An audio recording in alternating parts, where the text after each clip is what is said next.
Bangladesh border पर प्याज का निर्यात नहीं हो पाया। किस वजह से? नोटिफिकेशन जारी होने के बावजूद प्याज का निर्यात नहीं हो पा रहा है। साथ ही प्याज के भाव में गिरावट की वजह क्या बनी और कब तक इसके भाव में उछाल देखने को मिल सकता है, जानेंगे पूरी रिपोर्ट इस वीडियो में। नमस्कार, मैं हूं शिवांगी और आप देख रहे हैं एमसूरवा एग्रो का डिजिटल पेज। पिछले हफ्ते प्याज के भाव तेजी और मंदी दोनों के साथ कारोबार करता हुआ दिखा, पर ओवरऑल बाजार में कोई खास तेजी देखने को नहीं मिली।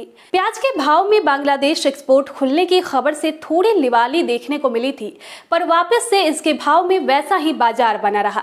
बांग्लादेश के डिपार्टमेंट ने अपने सरकार से प्याज आयात करने की अनुमति मांगी थी, पर अभी तक इसके ऊपर कोई भी स्पष्टीकरण सामने नहीं आया है।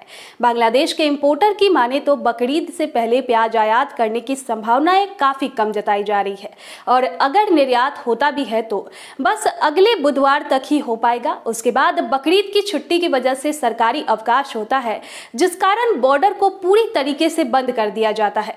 हालांकि बांग्लादेश में फिलहाल भाव की बात करें तो थोक बाजार 40 रुपए से लेकर 45 रुपए तक देखने को मिल रहा है, वहीं खुदरा बाजार 50 रुपए से लेकर 60 रुपए तक है।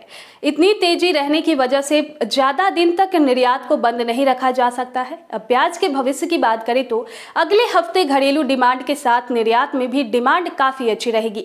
बकरीद के कारण प्याज की खपत काफी बढ़ जाती है। डिमांड में इजाफा होने की वजह से लिवाली भी अच्छी रहेगी, और सप्लाई अगर कम रही या सामान्य रहती है तो भाव भी हल्का सुधार बन सकता है। बता दें कि अगले लगभग पूरे महीने ज्यादातर प्याज की सप्लाई महाराष्ट्र और मध्य प्रदेश की मंडियों से ही की जाएगी, क्योंकि राजस्थान का लगभग खत्म हो चुका है या होने के कगार पर है। जो बाकी बचे हैं वो स्टॉक में रखे हैं, जिस कारण बाजार में उठाव बना रहेगा। वैसे किसानों के नजर से देखें तो बारिश का मौसम जब से शुरू हुआ है तब से हल्के प्याज को जो स्टॉक में रखे थे वो खराब होने लगा है। इसीलिए मंडियों में फिलहाल आवक जोरों पर है। गोल्टी प्याज की आवक भी अचानक बढ़ी है, क्योंकि गोल्टी प्याज जल्द खराब हो जाती है।